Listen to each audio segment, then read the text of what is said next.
लो class 10 देखो 6.4 और question number third, और क्वेश्चन नंबर थर्ड पे इंपॉर्टेंट कर लेना भाई।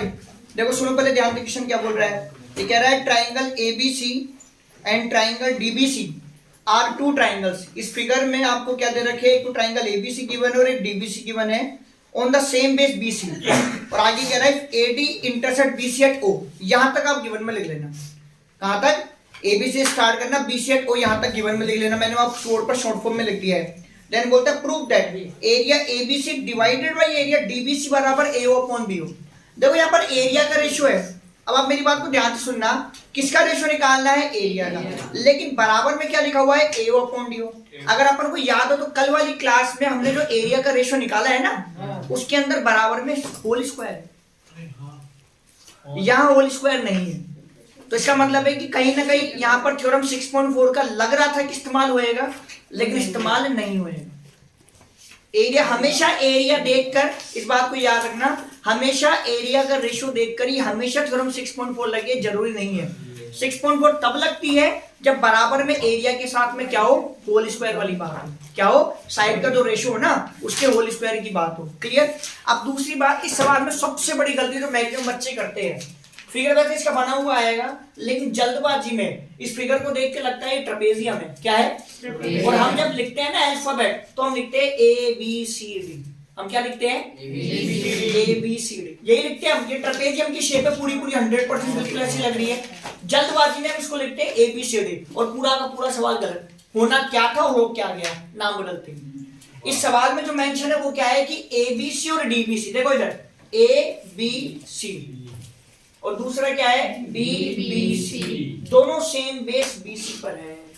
किस पर है? बीसी पर। ये बेस है बीसी, साफ साफ लिखा हुआ है सवाल के अंदर। बेस कौन है? बीसी। और फिर हमको एरिया का रेशियो निकालना, जो ये आना चाहिए।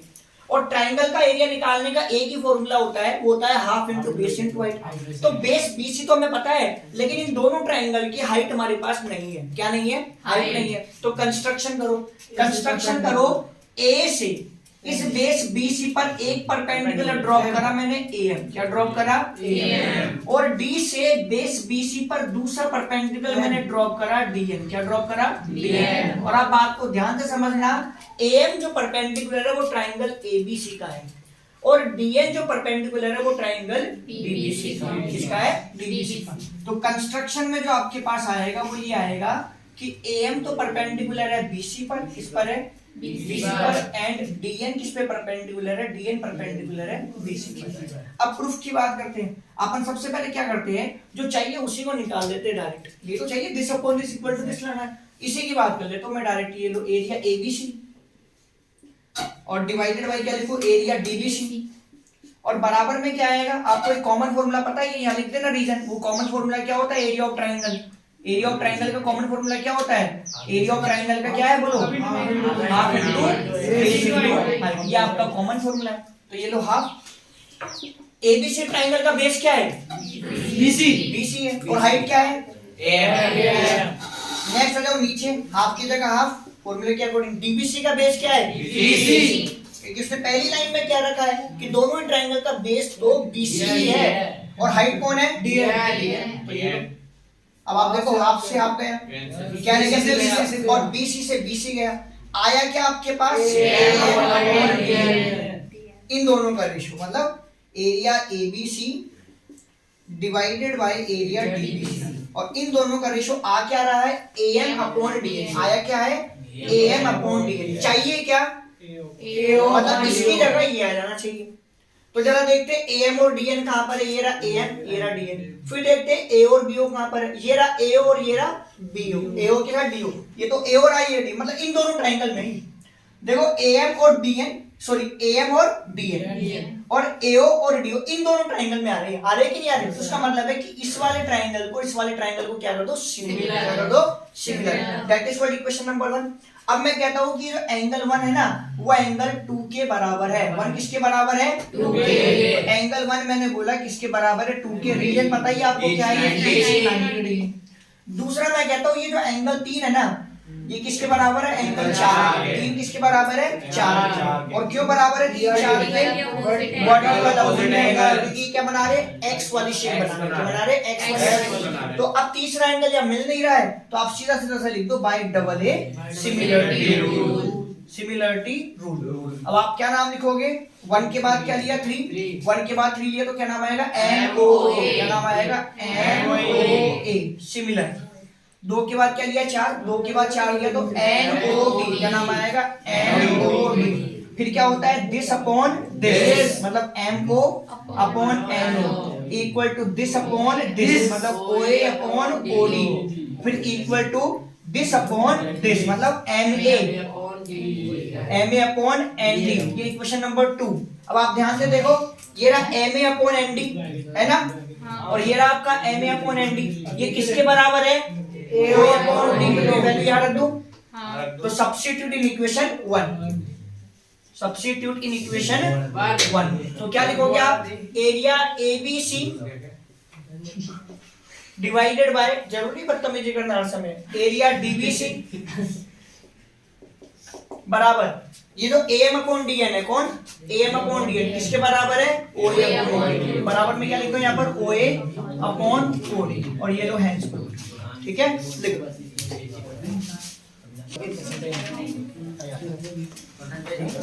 लो 10th क्लास 5वां क्वेश्चन देखो भाई, देखो 5वें में क्या कर रहा है, DEF are respectively the mid points of the side AB। ये कह रहा है कि AB का मिड पॉइंट तो D है 5वें सवाल में, आप लोग पढ़ लीजिए। BC का मिड पॉइंट E है और CA का मिड पॉइंट F है।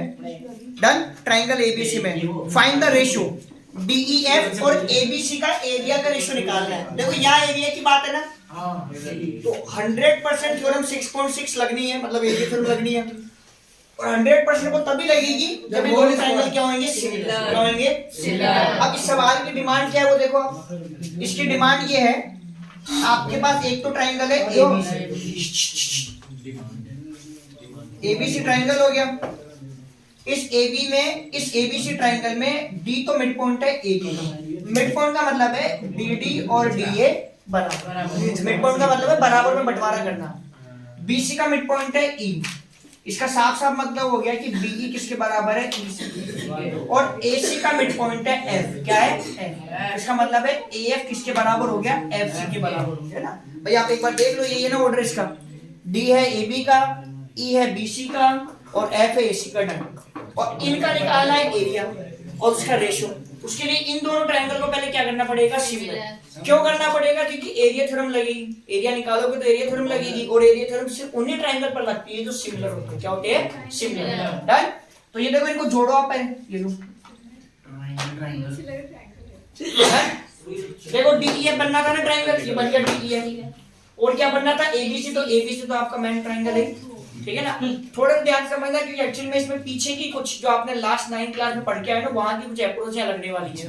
अब आप ध्यान से सुन रहे हैं ध्यान से, लेकिन उससे बेहतर है कि मैं आप लोगों को 10th क्लास में जो पढ़ा है सवाल को उसी से जोड़ दूं। आपने बीपीटी पढ़ी है, अभी सवाल को अपन बीपीटी से जोड़ेंगे, ठीक है। अब देखो ध्यान से देखो, अब यहाँ पर अगर D मिड पॉइंट है AB का, D इसका मिड पॉइंट है AB का, तो मैं अगर AD और DB का रेशियो निकालूंगा तो कितना आएगा 1:1। कितना आएगा 1:1। अगर F मिड पॉइंट है AC का, तो मैं AF और FC का रेशियो निकालूंगा तो कितना आएगा 1:1। आएगा कि नहीं आएगा। देखो मैंने यहाँ पे ये लिखा प्रूफ में, AD बराबर DB, यस और नो, ये आपको गिवन है, क्लियर। इस DB को लिया था उसके नीचे, जब DB इसके नीचे आएगा तो यहाँ क्या बचेगा 1, ये पूरा हट जाएगा, तो यहाँ जाएगा AD अपॉन DB बराबर यहाँ बचेगा सिर्फ 1 बोले तो क्या बचेगा 1/1 बोले तो क्या बचेगा 1/1। Clear, equation number 1। दूसरे में कहता हूँ कि AF है FC के बराबर, क्योंकि देखो जो आपको गिवन होता है ना वो काम में आता ही आता है, तभी आपका सवाल सोल्व होएगा। तो मिड पॉइंट गिवन है ना, तो मिड पॉइंट का जो कंसेप्ट है वो काम में आएगा। पहले क्या काम में आया, AD बराबर DB, मिड पॉइंट की बात थी ना, वो काम में आया, तभी तो आपका रेशियो बना। अब फिर बोल रहा है F भी मिड पॉइंट है, तो अब क्या लिखोगे AF बराबर FC, AF किसके बराबर लिखोगे FC के, ये भी आपको गिवन है ना ये भी। अब इस FC को उसके नीचे ले आओ, AF अपॉन FC, और कितना हो जाएगा ये भी 1/1। Equation number 2। लेफ्ट साइड तो दोनों के अलग है, लेकिन राइट साइड क्या है, एक जैसी। जब एक साइड बराबर होता तो अपन क्या कर देते हैं, कंपेयर।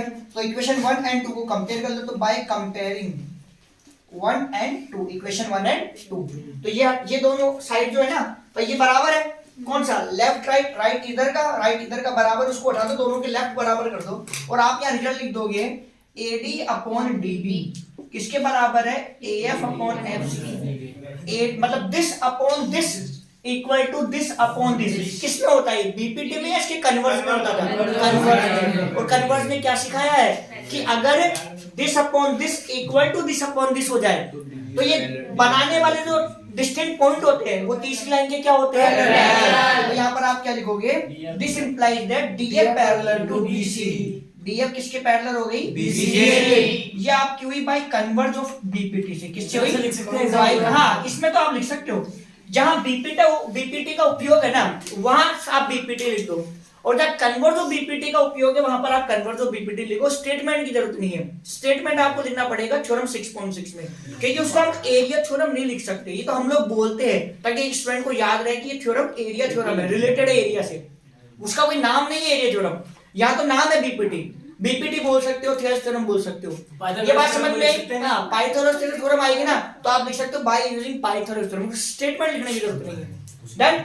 तो अब आप मेरी बात को यहाँ से ध्यान से सुनो, लॉजिकली क्या हो रहा है, ये जो DF है ना, DF इधर देखो बोर्ड पर, ये DF BC के पैरेलल है, ये DF BC के पैरेलल, तो उसका मतलब ये हुआ कि DF BE के भी पैरेलल होएगा और DF EC के भी पैरेलल होगा। ये इतना सा टुकड़ा जब इतने बड़े टुकड़े के बराबर है, तो ये टुकड़ा जो है ना, इस टुकड़े, दो टुकड़े बन रहे हैं ना पूरी BC के, उन दोनों टुकड़ों के भी क्या होगा, पैरेलल होगा। तो यहां से ये मतलब निकल के आया, this implies that DF parallel to BE, DF parallel to BE and DF is also parallel to EC, DF is also parallel to EC।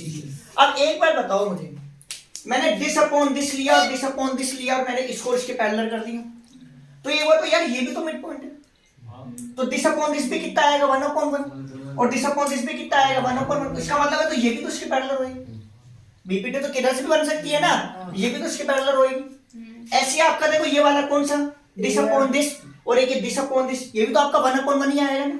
अब ये दिस अपॉन दिस करूंगा तो कितना आएगा, 1, और इधर से दिस अपॉन दिस करूंगा तो कितना आएगा, 1। अब ये हो गए पॉइंट, तो ये इसकी भी पैरेलल होगी।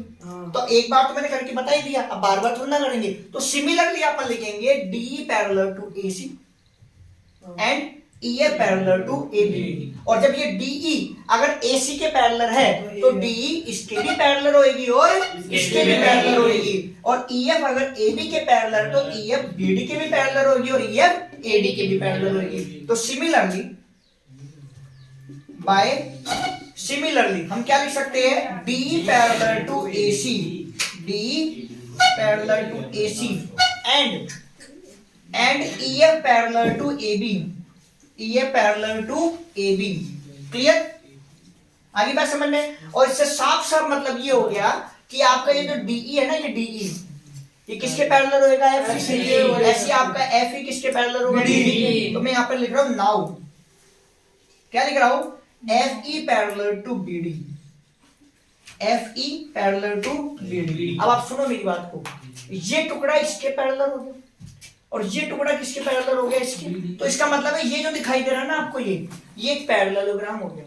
पैरेललोग्राम का सबसे बड़ा रूल होता है उसके अपोजिट साइड को क्या प्रूफ कर दो, पैरेलल। क्या प्रूफ कर दो, पैरेलल। तो इसका मतलब हो गया दिस इंप्लाइज दैट BEFD कौन,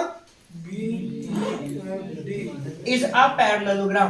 क्या बन गया ये, पैरेललोग्राम। अगर ये पैरेललोग्राम बन गया तो मुझे एक बताओ, इधर का देखो ये वाला सर्कल देखो, अब इधर से कौन सा, ECFD, ये भी तो पैरेललोग्राम होगा। सिमिलरली ECFD एंड एक और देखो ADEF, कौन, ADEF आर पैरेललोग्राम। अब पैरेललोग्राम करने से आपके पास सारी लाइनें पैरेलल आ गई, क्या आ गई, पैरेलल। और जहां लाइनें पैरेलल रहती है ना, वहां पर आपको दो प्रॉपर्टीज मिल जाती है, दो क्या मिलने में तो तीन मिल जाती है। एक Z शेप, एक आपको मिलता है F शेप। Z शेप को बोलते हैं ऑल्टरनेटिव इंटीरियर एंगल, एक बनता है एफ, इंग्लिश का अल्फाबेट बनता है एफ, उसको बोलते हैं कोरस्पोंडिंग एंगल। एक इंग्लिश का बनता है यू शेप, ऐसे वो यू शेप ऐसा भी बन सकता है, ऐसा भी बन सकता है, इधर से बन सकता है, उसको बोलते हैं sum of angle of same side of transversal is 180 degree, या उसको बोलते हैं sum of consecutive interior adjacent angle is 180 degree, मतलब CIA, sum of CIA is 180 degree. अब हमारे कौन सी प्रॉपर्टी काम में आएगी वो देख लेते हैं। हमको देखना है DEF को और ABC को, इनको सिमिलर करना है। तो कहां पर है DEF, ये देखो DEF, और दूसरा कौन है ABC। ये मैंने कहा ABC का एंगल B मतलब एंगल 1 और DFE का एंगल F ये बराबर है एंगल 1 एंगल 2 के बराबर है।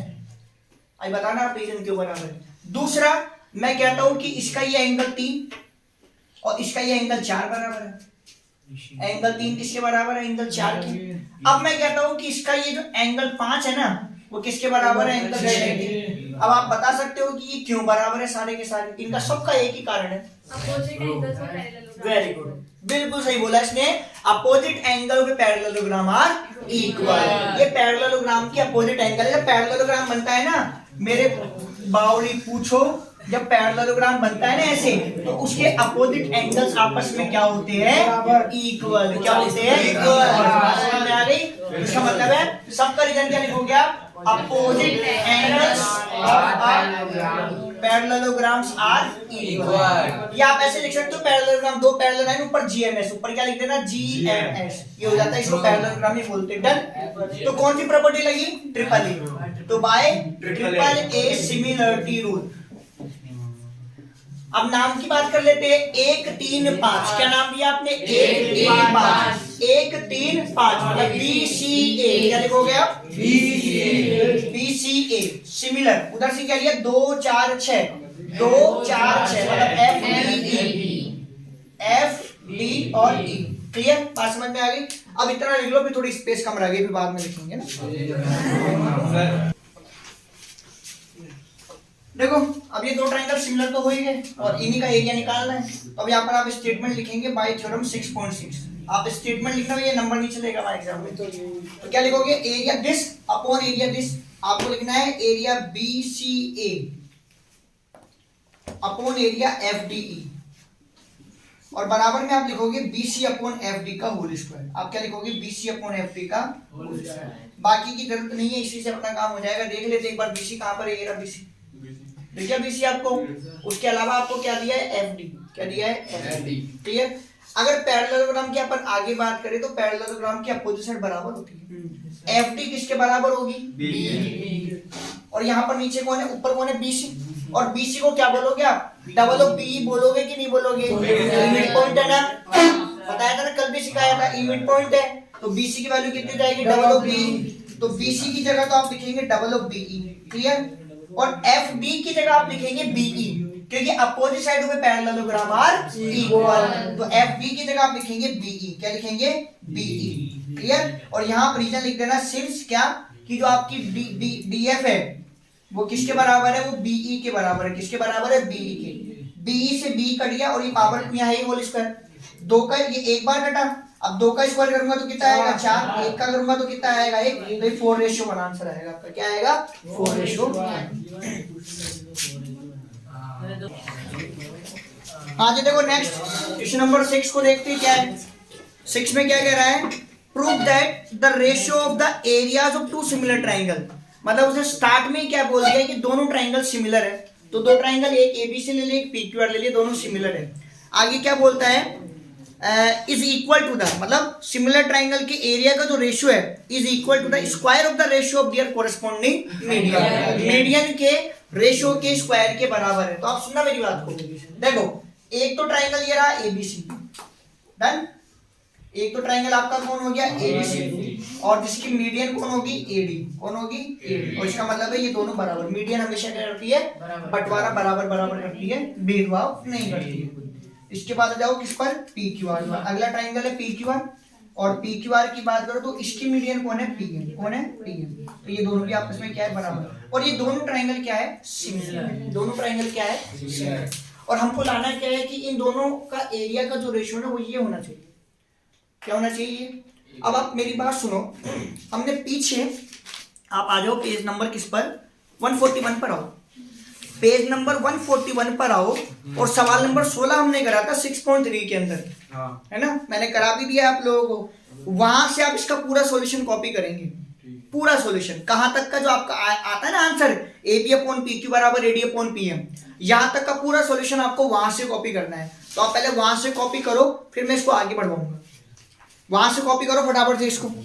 वहां से आप लोग 6.3 का जो क्वेश्चन नंबर 16 है ना, उसका प्रूफ कॉपी कर लो, ताकि आप लोगों के लिए दो सवाल नहीं रहेंगे, एक ही सवाल होगा आप लोगों के लिए, बस थोड़ा सा माइन्यूट चेंज है जो मैं लास्ट वाले स्टेप में करा दूंगा।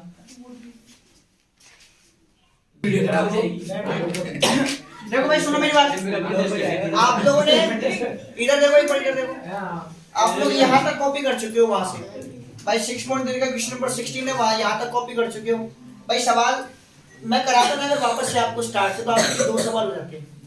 जैसे आपने उधर 6.2 में 9 क्वेश्चन मिला, 3 में 3rd क्वेश्चन मिला, वो एक जैसे करा दिए, कम हो गए 2 क्वेश्चन। अब यहाँ से भी कम हो गए, ये पूरा तो आपने कॉपी कर लिया। अब लाना तो ये था ना, लेकिन अभी तक आया नहीं है। अब ये तो पता ही है ना कि दोनों ट्रायंगल सिमिलर है, तो हम क्या बोलेंगे, बाय थ्योरम 6.6, बाय थ्योरम 6.6। अब स्टेटमेंट लिख देना, क्या लिखोगे, area ABC upon area PQ और बराबर क्या आएगा, A B upon P Q का होल स्क्वायर। क्या आएगा, A B upon P Q का होल स्क्वायर। बेटा सीधा बैठ के आराम से पढ़ना, बेटा आपको ही कह रहा हूँ करण, ठीक है। ये लो A B upon P Q का होल स्क्वायर, क्या हो गया, A B upon P Q का होल स्क्वायर। और ऊपर देखो आप, A B upon P Q किसके बराबर है, A D upon P Q. अब आपने वहां से कॉपी करा है, वहां पे इक्वेशन नंबर 1 2 कुछ नाम दे रखे होंगे शायद। अब जो भी नाम दे रखे हो, मान लो कुछ ही नाम नहीं दे रखा तो उसको इक्वेशन 1 लिख लेना, और नाम दे रखा तो आगे की इक्वेशन नाम दे देना इसको। चल अब मैं क्या करूंगा, A B upon P Q की जगह यहाँ पर क्या रख दूंगा, A D upon P Q, क्योंकि A B upon P Q किसके बराबर है, ए डी अपॉन। सवाल नंबर 16 में हमने सीखा था, ठीक है ना। और हमको जो लाना है, वो लाना क्या है, जो रेशो है एरिया का, वो मीडियन के रेशो के होल स्क्वायर के बराबर है। और यहाँ ध्यान से देखो, साइड का रेशो किसके बराबर है, मीडियन के। साइड का रेशो किसके बराबर है, मीडियन के रेशो के। तो यहाँ पर आप A B upon P Q की जगह क्या लिख दो, A D upon P M का होल स्क्वायर। और ये चेंज आपने कहाँ से किया, फ्रॉम इक्वेशन, और लास्ट में आप लिख देना है, ठीक है, लिख लो।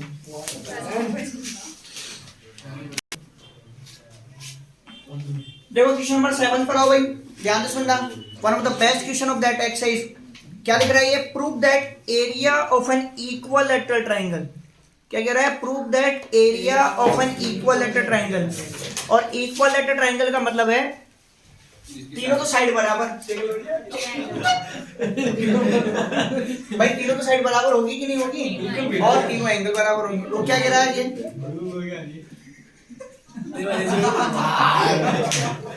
हाँ आगे कह रहा है ऑफ स्क्वायर। ये सुनो ध्यान से,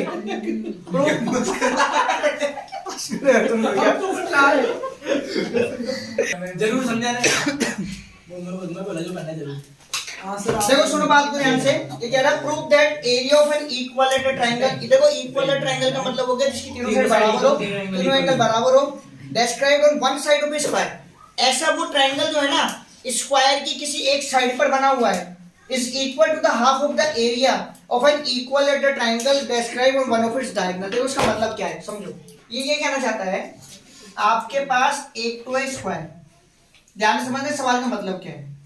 एक तो आपके पास क्या है, स्क्वायर, और स्क्वायर का सीधा सीधा मतलब हो गया उसके चारों साइड बराबर।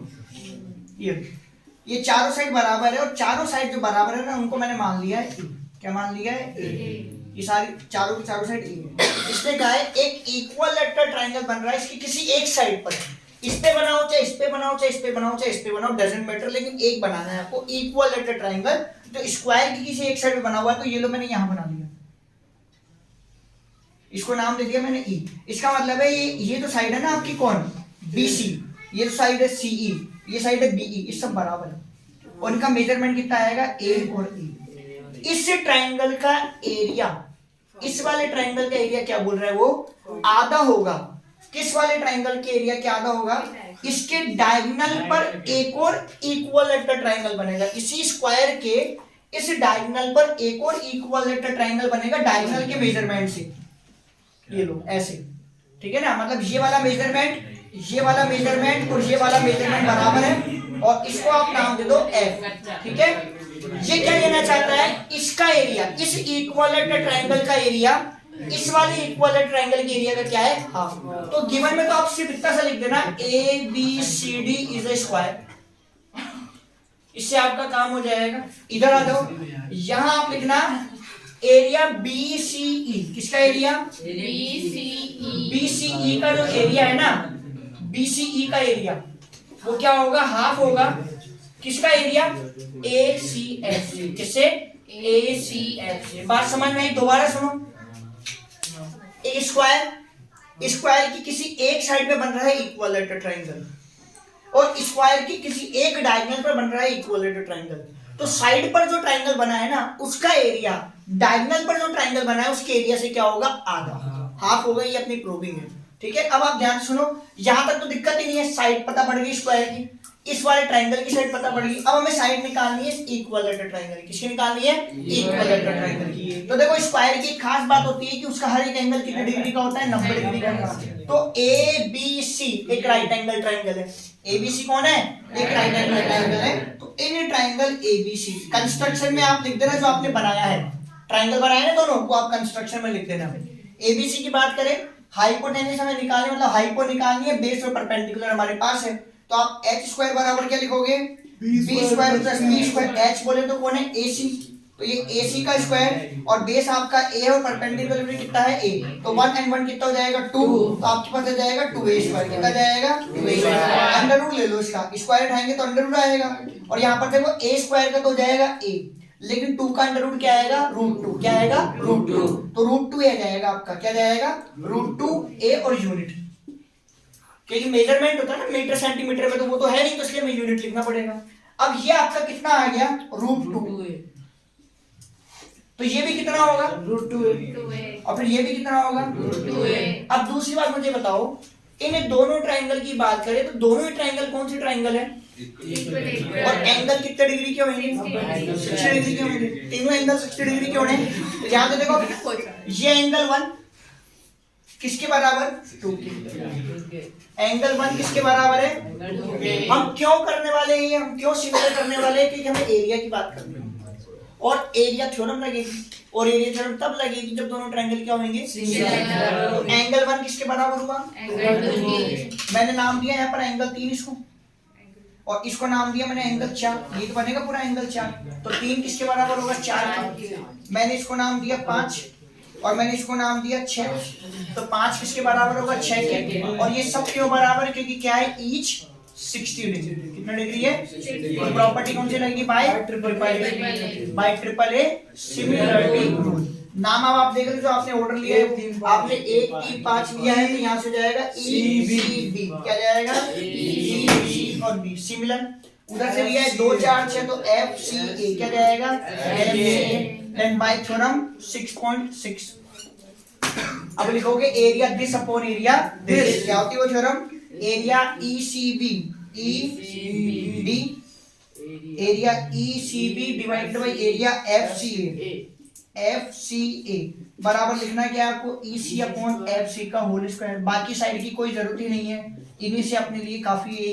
यहाँ जाओ EC पर, EC की वैल्यू कितनी है, a, ठीक है। अब आ जाओ किस पर, FC पर, कहां पर ये रहा, FC कितना है, √2a, कितना है, √2a, और फिर क्या है, होल स्क्वायर। तो a से a तो कट गया एक बार, अब मैं स्क्वायर करूंगा तो 1 का कितना होगा, 1, और √2 का कितना होगा, 2। तो this upon this, I mean say area ECB divided by area FCA, मतलब this upon this will be equal to 1 square is what, 1, what about the √2 square is 2। now अब इसके बाद क्या करो, you can do cross multiply by this into this, will be multiply by this into this। लेकिन यहाँ जाओ, ये तो कह रहा है हाफ ला दो सिर्फ, तो आप सिर्फ इसको भेज दो इधर, इसको यहीं छोड़ दो, इसको यहाँ भेज दो, मतलब EC में तो आपका रहने दो इधर ही,